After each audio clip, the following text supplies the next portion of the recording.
So welcome everybody. This is Empirical's inaugural podcast. It's a pilot podcast, so this may be the only one we ever do. Let's see how we go.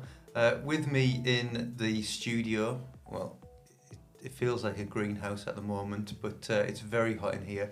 But in our podcast studio is myself, I'm Gavin, my colleague Phil, and also my colleague Morgan. And Stuart's sat here really quietly as well. He's doing all of the recording for us.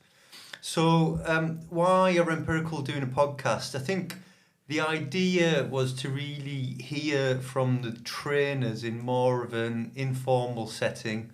In terms of the kind of things we'll be talking about across the space of these different podcasts, it could be all manner of different topics actually. And today it was going to be quite a technical one, but unfortunately one of our trainers couldn't make it. He was ill.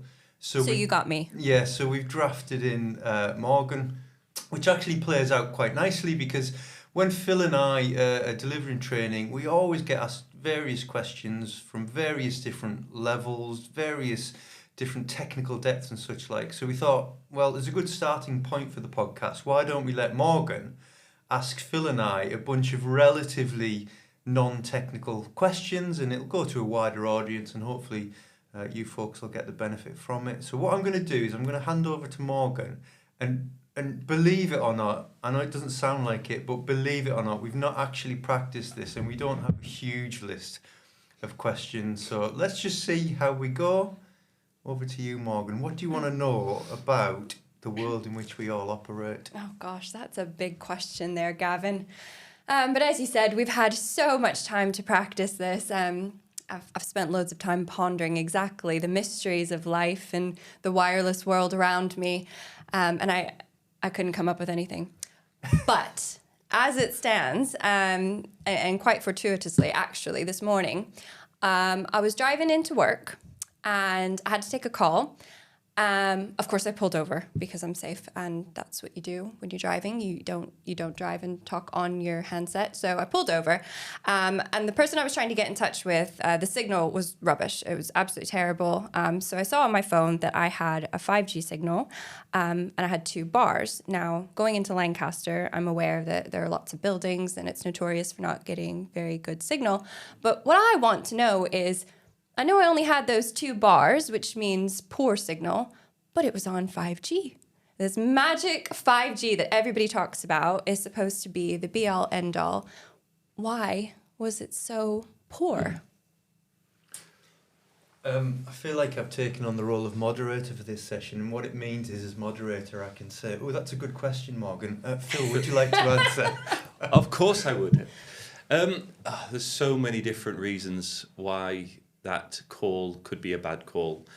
So first of all, just going right back to the start, when you start talking about voice services on cellular networks, you've got to think about, how is voice getting transferred? And what you'll find is within the realms of 2G, 3G, there was a way of doing voice. We modified that when we hit 4G. We had the option to do what's called voice over IP, a little bit like doing voice through things like WhatsApp.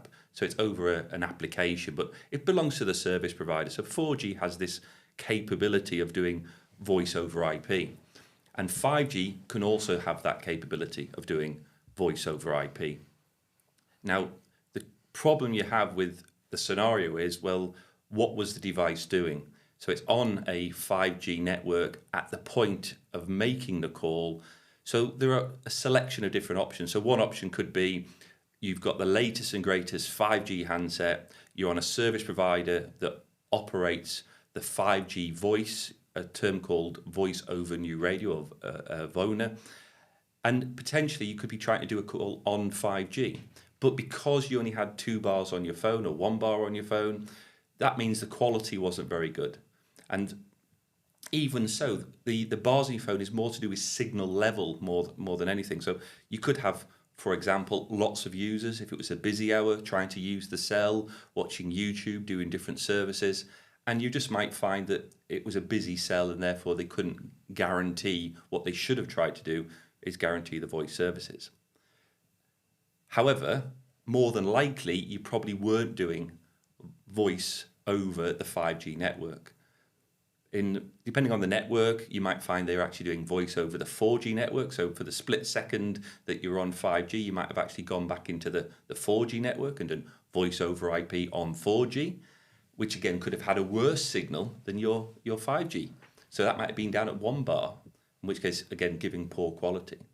And then there's another twist, which might be, well, actually, the network didn't support the voice over IP options. And therefore, you're going all the way back to 2G, 3G voice, again, which will have had a certain level of signal.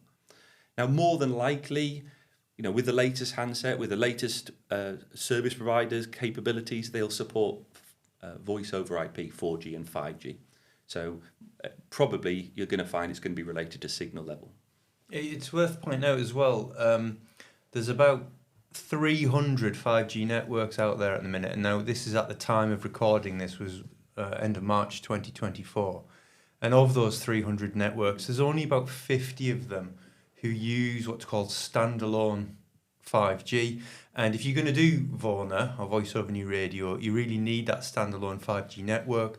So on a worldwide basis, you've got a higher chance of not having VoNR available at the minute than having VoNR available.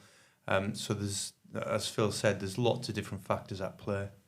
Okay, so I picked up on the standalone 5G phrase that you just mentioned there. Can you walk me through that in a bit more detail? Yeah, so I'll continue on. So as I said, the majority of 5G that you see out there is non-standalone. And the reason non-standalone has seen such popularity is because it's basically the easiest way to deploy 5G. So with non-standalone 5G, you just take your 4G network and you add to the 4G network some 5G radio capability. So you put in there some 5G base stations which kind of integrate into the 4G network. But that's the only thing 5G about it, is the base station. And what actually happens with non-standalone 5G is your phone will communicate with 4G and 5G simultaneously. And as a consumer, that means that typically you will get a higher data throughput. When you then look at standalone 5G, it means you've gone for the full standalone 5G solution, which means you've got the 5G radio, but you've also got all of the 5G core network infrastructure as well, which then opens you up to, services that are potentially beyond just the consumer market. You can do, obviously, VoNR for the consumer market, but you can also do things like network slicing and bits and pieces like that.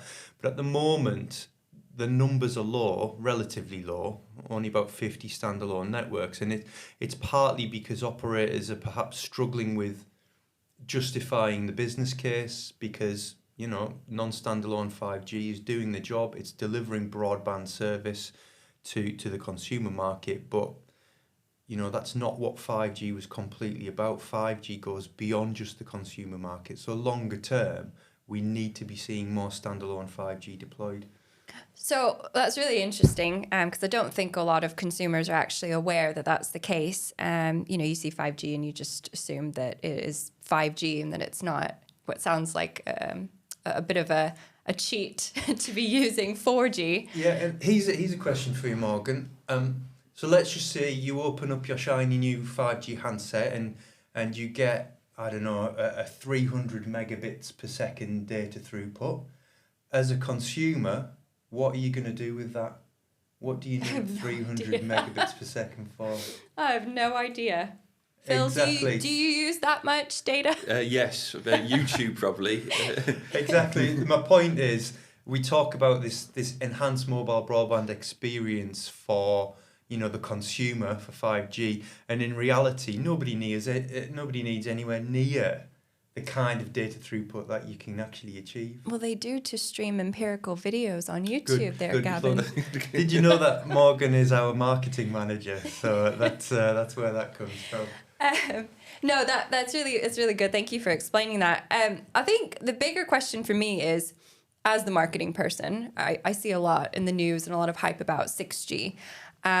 So if 5G, if we're not really at the point where we're doing standalone 5G, what impact does that have on the trajectory of reaching 6G? Is it is it going to be several more years? Is it even a thing right now? Should we even be talking about it? Do we need to get somewhere further with 5G first? I think it depends on who you are. Different service providers have different objectives. There's so many different use cases for 5G, and you'll find they haven't even started in a lot of places. So the penetration of 5G is very low. So we're going to see 5G with lots of enhancements and improvements and rollouts over the next couple of years. 6G is a big thing. It is going to be a change. It's going to be a new radio, more so than a network. You'll find it's very much about improving the radio aspect. But if you look at what we've got from 4G to 5G, yes, it's improved, but for the end consumer, they don't really notice the difference. They don't really need the difference at this point in time. We need to think about what's going to happen in the future. It's going to be more augmented reality, virtual reality, more 4K monitors and streaming, but you don't usually typically do that from your mobile, not the 4K element, but you do maybe the augmented reality, virtual reality wirelessly. And I can see in certain environments that will be ultimately where sort of 6G heads. And you've got to also think about Wi-Fi as well, because Wi-Fi is evolving and 6G is evolving. So therefore, there's it's going to be a case of there's going to be lots of different access technologies, 6G being one of them, and there'll be a place for it. But when we get there's going to be a bigger place for 5G. 4G at some point will be getting less and less. It'll start getting sunsetted, because it is going to be superseded by 5G and it's going to be superseded by 6G. But we're talking 10 years in that sort of timescales. Yeah, we've got a huge way to go before we get anywhere near 6G as a commercial reality. So yes, people like to talk about it because it's interesting and it's the next big thing. But in reality, it's very much at the research phase at this minute. And we've got to remember that only this year, we've only just seen the release of 5G Advanced. And that's from the 3GPP, so we won't see any actual commercial products for a while yet on 5G Advanced.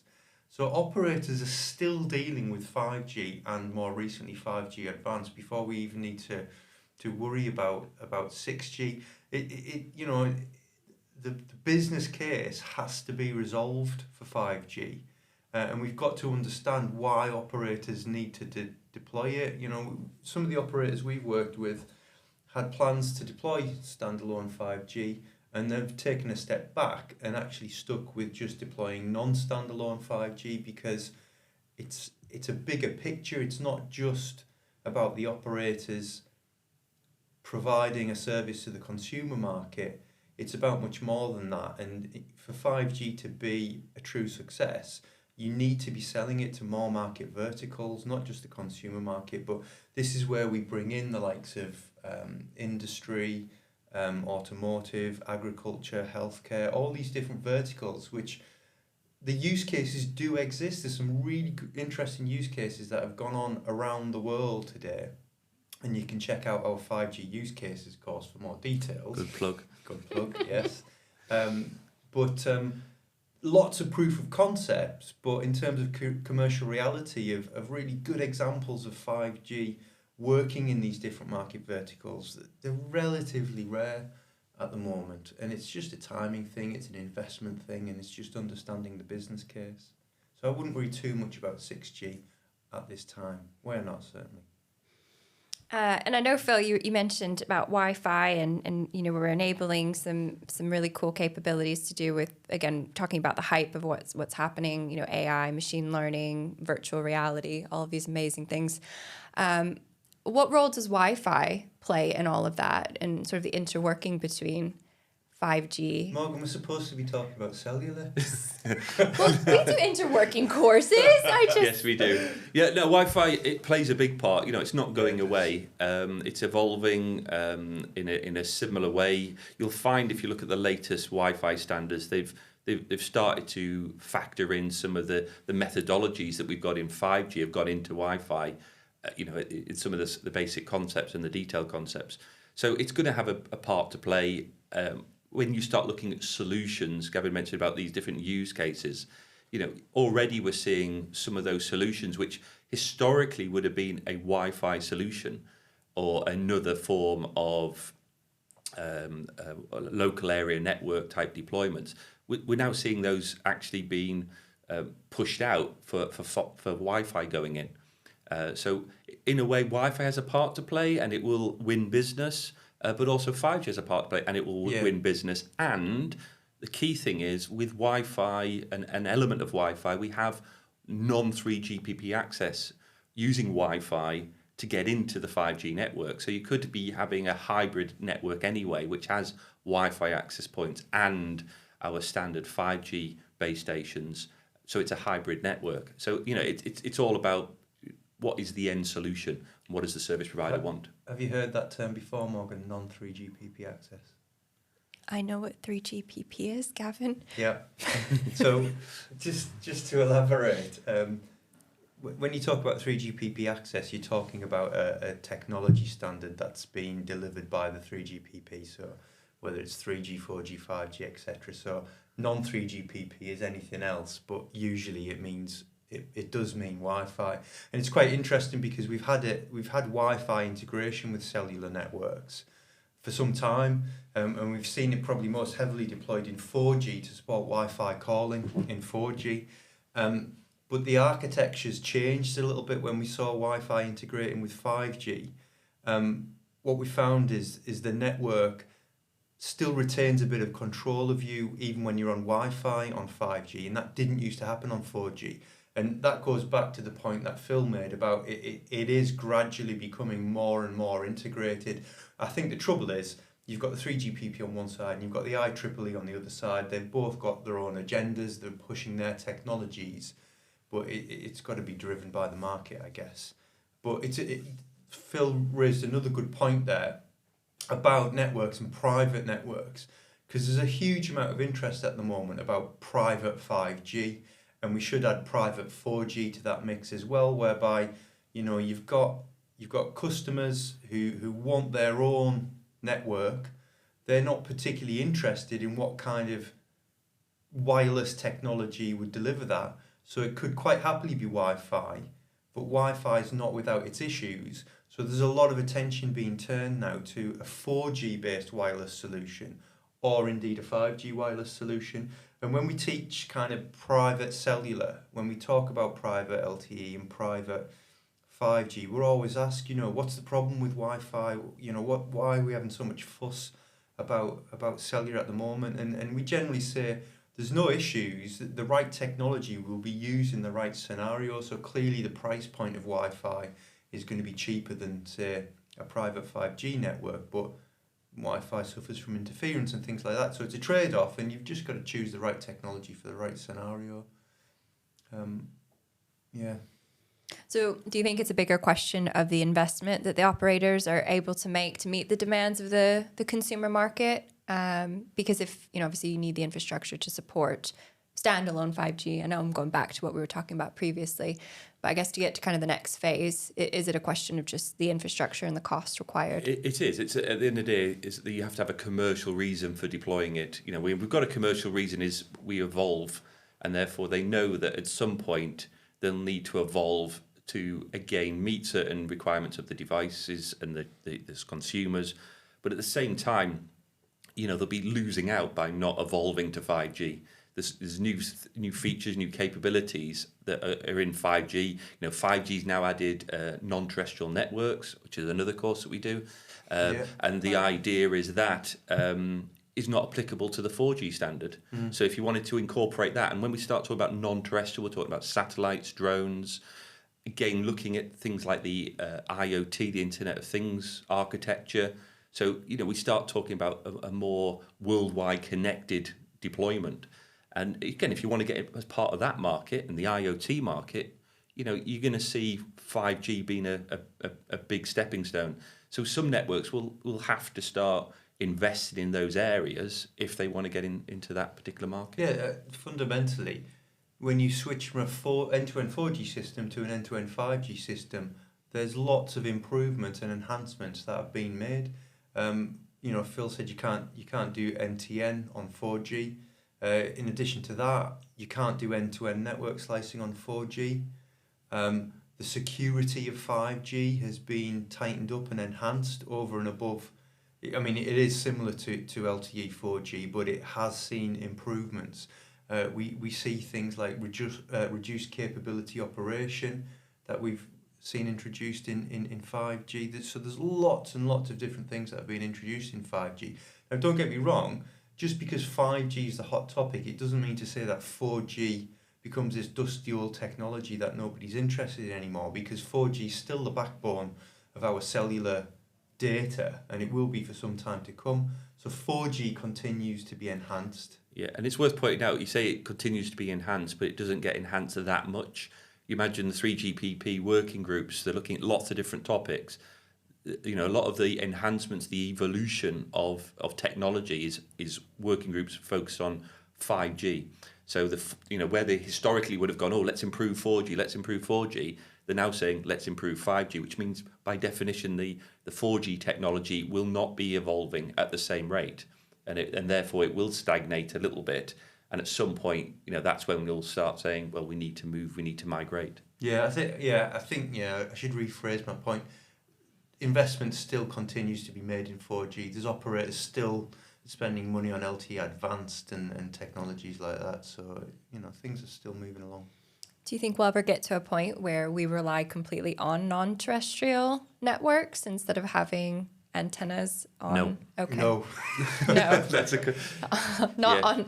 Okay, so we need everything. Yeah, because at the end of the day, non-terrestrial networks are really good for what they do, satellite communications and other aircraft. The problem being is you've always got spectrum issues, radio spectrum, and you at the end of the day, you want to get lots of users doing high AR, VR. You've got to look at latency, as in the time it takes.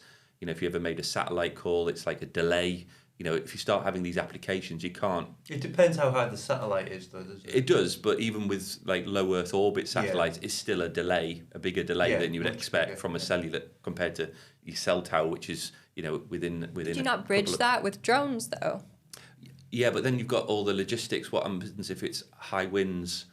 Yeah, it's all that logistics of the scenario. I think drones and UAVs come under the umbrella of NTN, don't they? They do. But satellite is the main focus that everyone's looking at the moment. Yeah, so at the end of the day, you need a hybrid network. And when I say hybrid, I'm not just talking about wireless. So you're going to have the satellite systems providing that sort of global connectivity. You're going to then have your terrestrial systems, big cells, what they call macro cells, providing coverage. So you get your 1, 2, 3 bars, so you can at least make a call. But when you start going into dense areas, like into the cities, where you've got thousands of users all wanting to, watch YouTube videos and things like that, then you need more capacity. And that radio connection then needs to go into a fiber ring, a fiber connection, just like you're getting, again, this migration of fiber even in the home environment. And then you start saying, well, 5G is going to potentially go into that environment as well. You can have 5G connected routers at home wirelessly as well as wired, what they call residential gateways with, when you start looking at fixed wireless access and fixed connections. You've got all kinds of indoor coverage issues that need to be addressed with these technologies, 5G specifically. So you've got distributed antenna systems as indoor solutions as well. And I think people don't realise what's actually happening with 5G in terms of, if you want to put massive amounts of capacity in the network, well, where 4G operates in terms of like the radio that it uses, there just isn't a lot of capacity. So 5G needs to use a different part of the radio spectrum to really increase the capacity that you have in a cell, make sure that everyone's got a really high data throughput. And you might hear, have you heard millimetre wave? I think I've heard you mention it, but if you could just remind me, please. So we talk about 5G operating at millimetre wave, where this is just related to the radio spectrum and where we see big chunks of spectrum being available and in some countries being allocated already. The problem when you're operating at millimetre wave is the range of your cell. A cell would normally provide coverage, if it's a macro cell, of maybe tens of kilometres, depending on frequency. but your cell range goes down to the low hundreds of meters, in fact, even tens of meters in some cases. So what, as a consumer, what you might not realize is as you're walking down the street, you're going to be passing cell towers, but they're not going to look like a cell tower. It's just going to be something that looks like, I don't know, Phil, maybe a Wi-Fi access point at the top of a street light, and you're actually in a short range 5G cell. And that's, Phil talked about cell densification and a lot more happening in a single geographical area. Yeah, and you'll see that in lots of use cases. Lots of cities are putting in, small cell solutions, putting them on bus stations, lampposts, as well as, just generally on the side of buildings, but you don't visually see them. Yeah.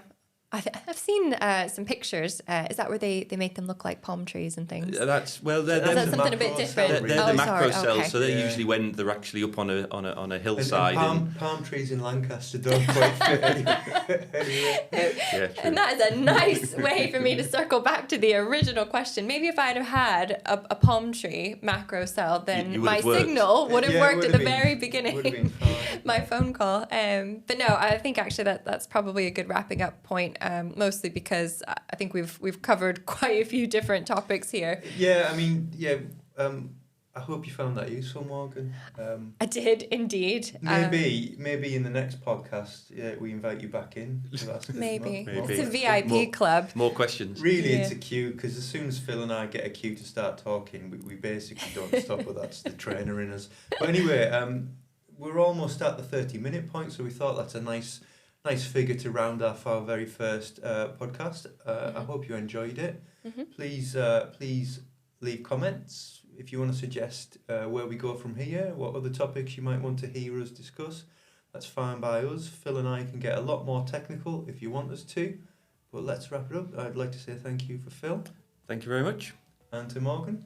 Thank you for enlightening me. And Stuart, who is listening in to make sure that we are recording the way we need to. Do we get a thumbs up? Brilliant. Yeah, we got a thumbs up. So thanks Great everyone. stuff. Thank you. Thank you. Hopefully you'll tune in next time.